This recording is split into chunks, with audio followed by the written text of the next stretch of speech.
Welcome to HDTV. You're now rocking with your boy.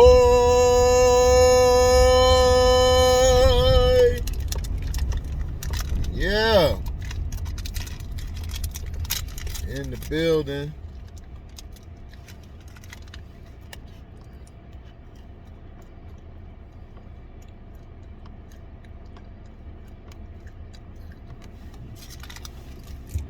You already know.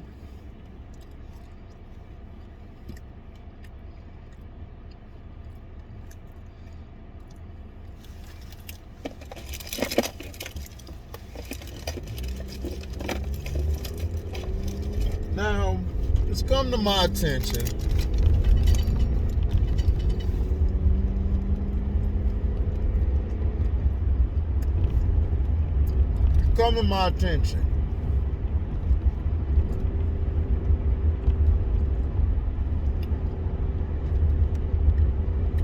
why the New York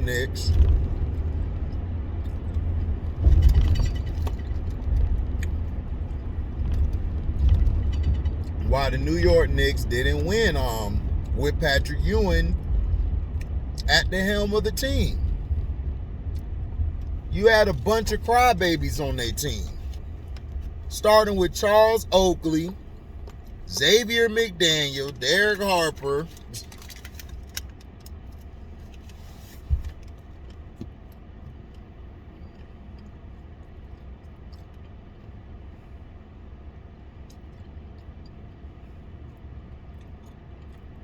all these guys was like, well,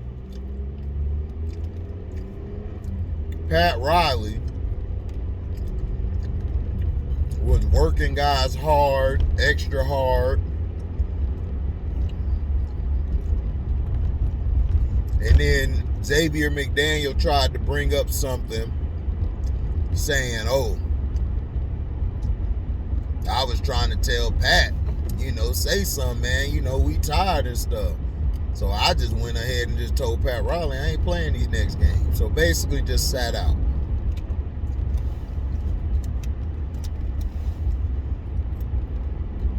Shows you why the Knicks never won anything.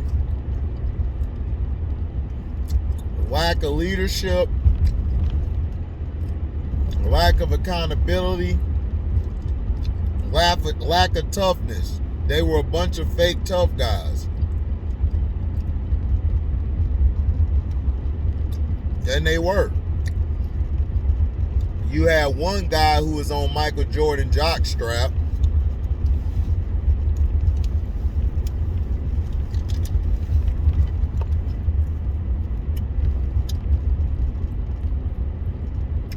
He hated if somebody came up and began to be all cool with Michael Jordan.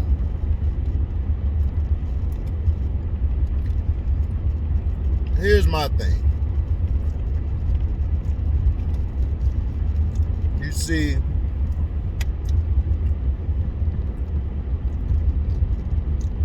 Michael Jordan was hard on his guys in practice. He would overwork guys in practice. You know why? Because that's what great leaders do.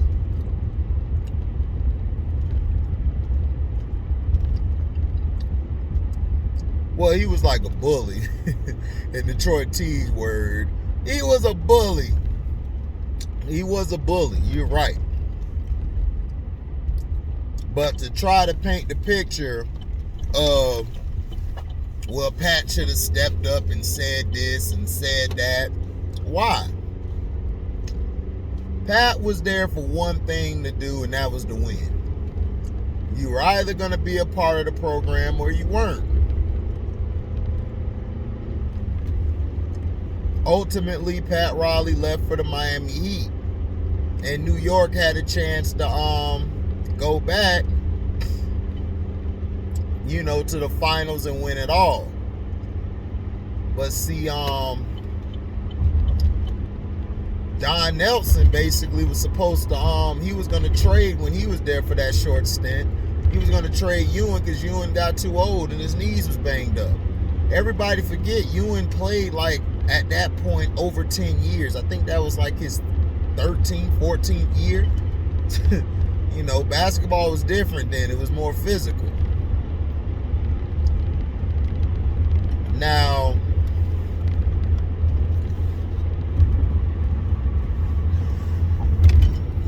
he got mad and went upstairs to James Dolan to cry about it because he heard about it and stuff.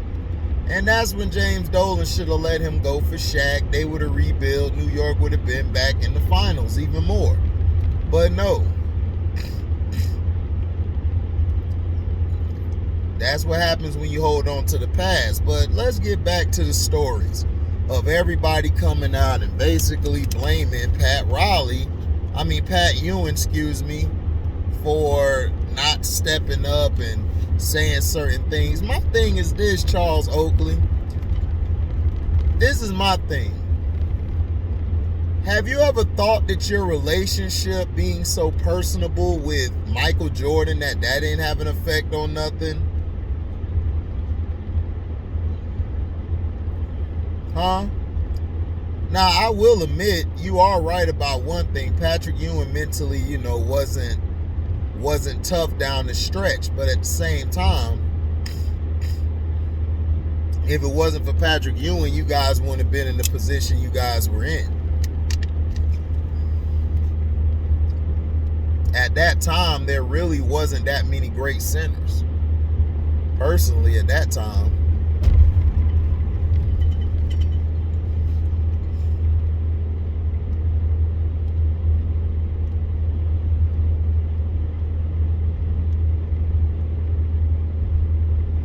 At that time, wasn't that many great centers, man.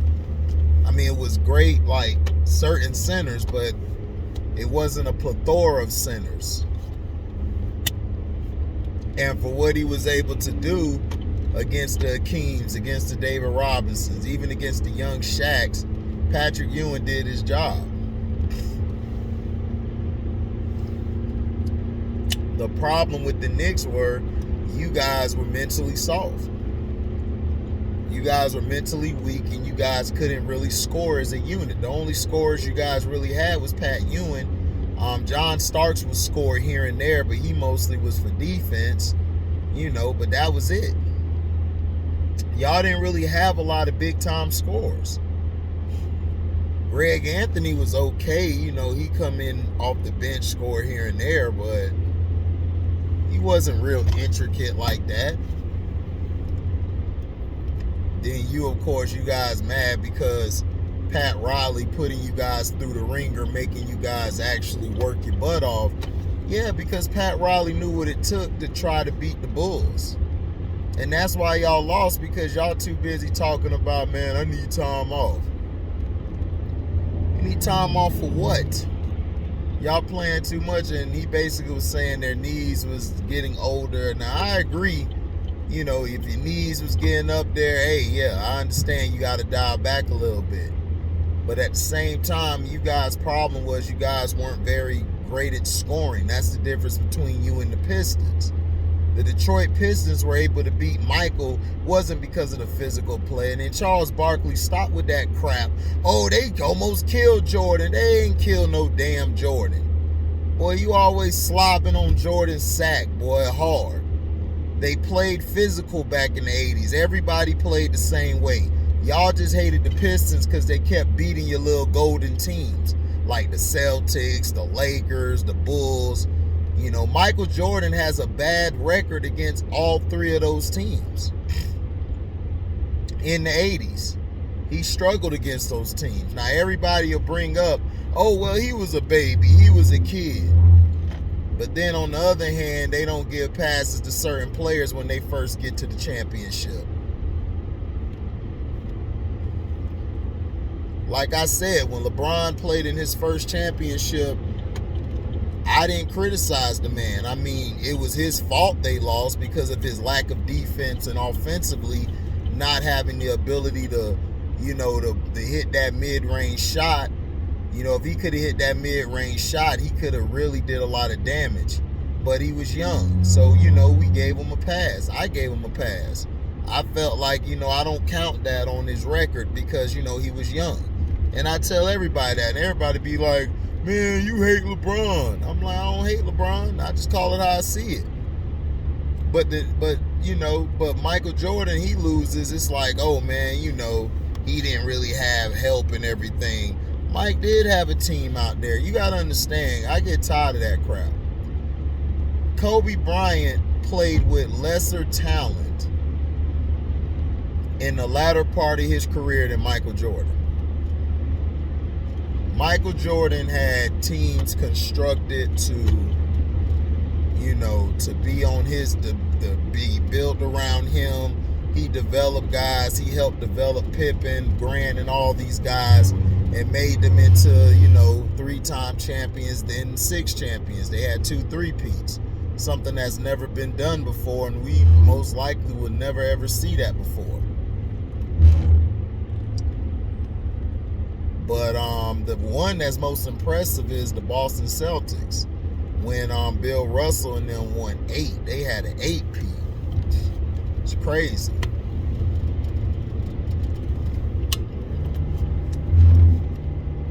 Tim Duncan was a Ray Allen shot away from getting there, but the New York Knicks are coming out bashing Patrick Ewing, saying all these things, and Patrick Ewing is taking the high road. And the reason Pat Ewing's taking the high road is because he doesn't need to talk. Without Patrick Ewing, you guys would not be the Knicks. Who else on that team is a Hall of Famer? Who else on that team is a top 50 player? Nobody.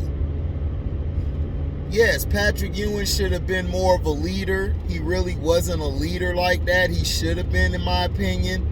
That's what he was lacking, was leadership. I think in that department he was kind of flawed. He basically was one of the guys. Like, he really never stood up and demanded certain things. I think if he would have stood up a little more and demanded some things, I think the Knicks could have been championship caliber team.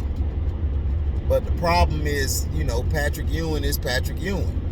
Charles Oakley, he's Jordan's doorman. He's Jordan's little puppy. Jordan bring him out, whenever he can for water and something to eat. And everybody trying to be like, man, that's Oak Tree though. Man, Oak Tree was an oak tree. He just stood there. He's one of the reasons they lost, because of his defensive collapses. Anthony Mason and McDaniel, the X-Men, all them guys, did their thing. But hey, people, it's crazy how everybody is coming out going on Pat Ewing, dissing him. But my thing is, where's the accountability for them?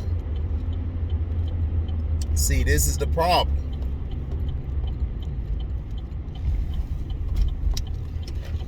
And then you got Oak Tree coming out here talking about Isaiah Thomas, that Michael don't want to be your friend. It's like, bro, you can't speak on Isaiah Thomas. See, this is the problem. All these role players think they have the right to say what they say. Like Xavier McDaniel and them, they should have just said, yo, well, I can't really speak on all of that. You know what I'm saying? Pat was our leader. He was our guy. We tried to do the best we can with him. Some things just didn't, work out. And then you got this bum. Then you got all of these role players coming out dissing Patrick Ewing. And it's like, bruh, it's like, that just shows you how their team, that none of them respected Pat Ewing. And that's crazy. That's the same thing they do to LeBrownies and a lot of these guys, is that they don't respect them because they weren't really natural, true leaders. At all.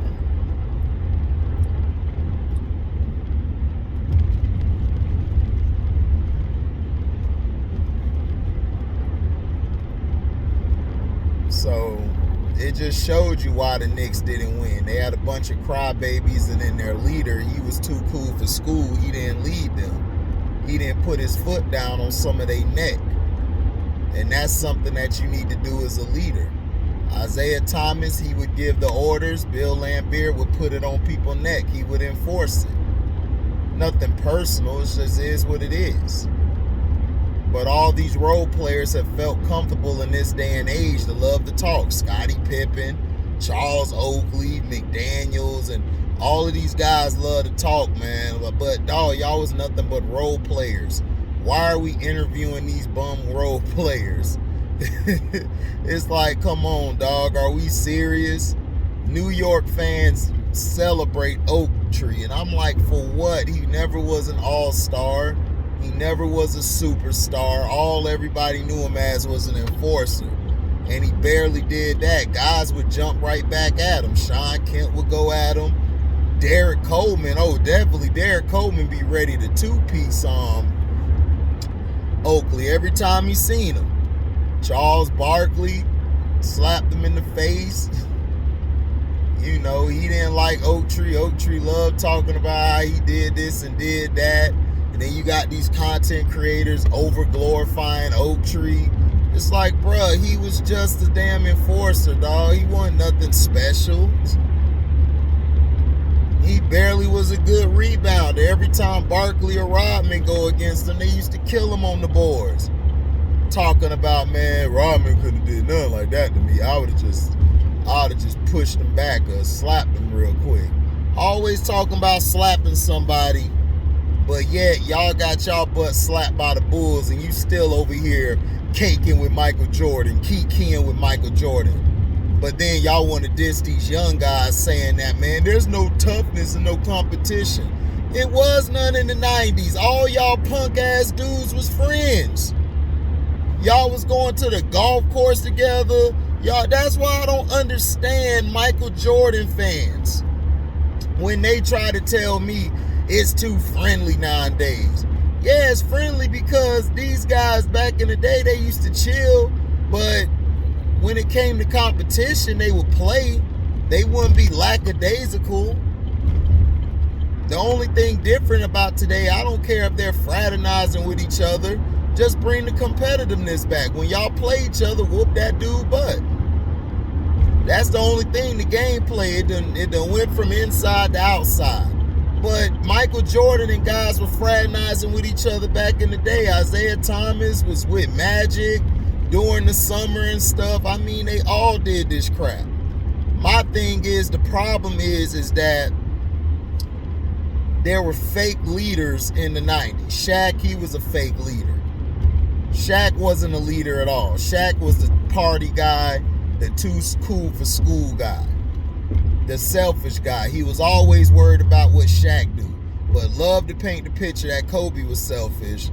But he was selfish. He would get the ball. He has a higher PER than Kobe Bryant. You know why?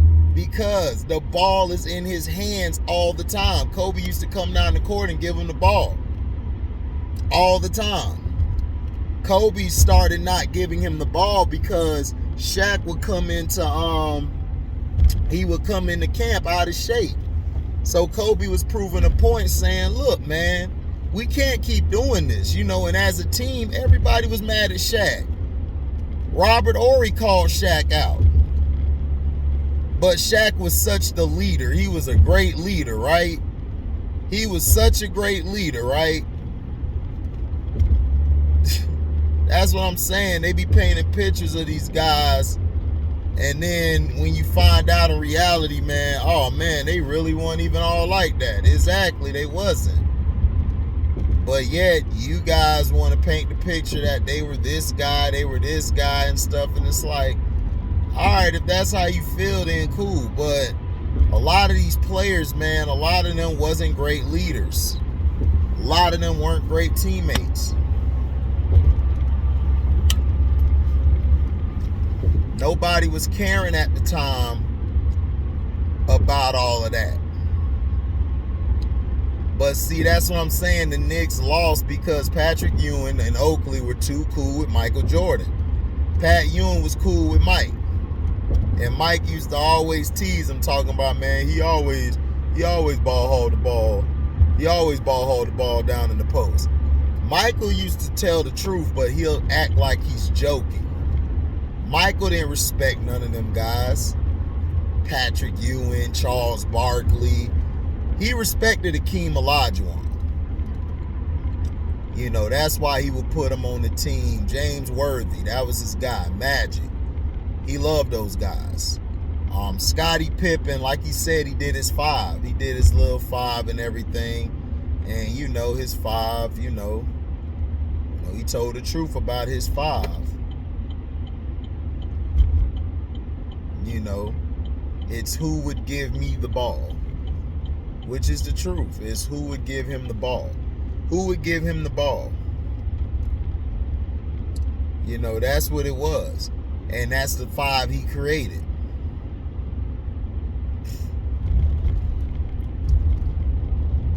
You know, so that's what I'm saying, man. The New York Knicks didn't win because, to me, they weren't mentally tough. They were a bunch of crybabies. They were crybabies, and they were always fraternizing with Michael Jordan. And I give Pat Riley his kudos for saying, look, man, y'all can't be fraternizing with this guy.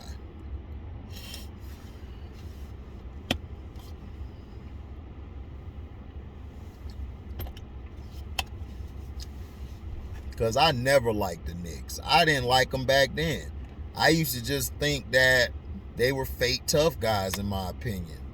That's what I thought they were. I thought they were trying to bring that 80s ball back, but they didn't really have it.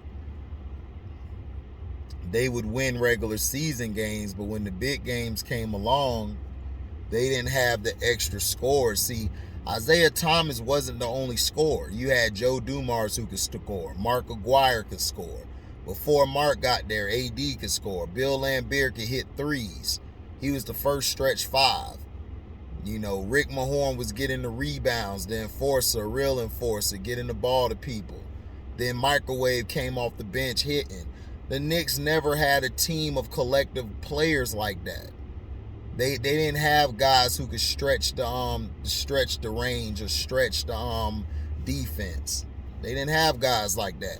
Pat could do it, but they didn't really have a point guard. If the Knicks had a point guard, a real point guard besides Mark Jackson, you know, a guy like Isaiah who could push the ball, do what he does, because Isaiah was really the first point guard, like, to do it without a true big man. Michael Jordan was the second, and I believe Kobe was the third with Pau Gasol. You know, everybody else had a big man. So let me know in the comment section what you guys think about it. Thank you for listening. You can like, comment, subscribe, share this, hit that notification bell to select all to receive upcoming notifications. And if y'all love what y'all hear, go to the description box, hit the link. It'll take you to my Cash App, and you could donate from $1 to $1 million, man. You know, whatever you will to give, we accept. So thank you guys, man, for listening. We out. Deezy.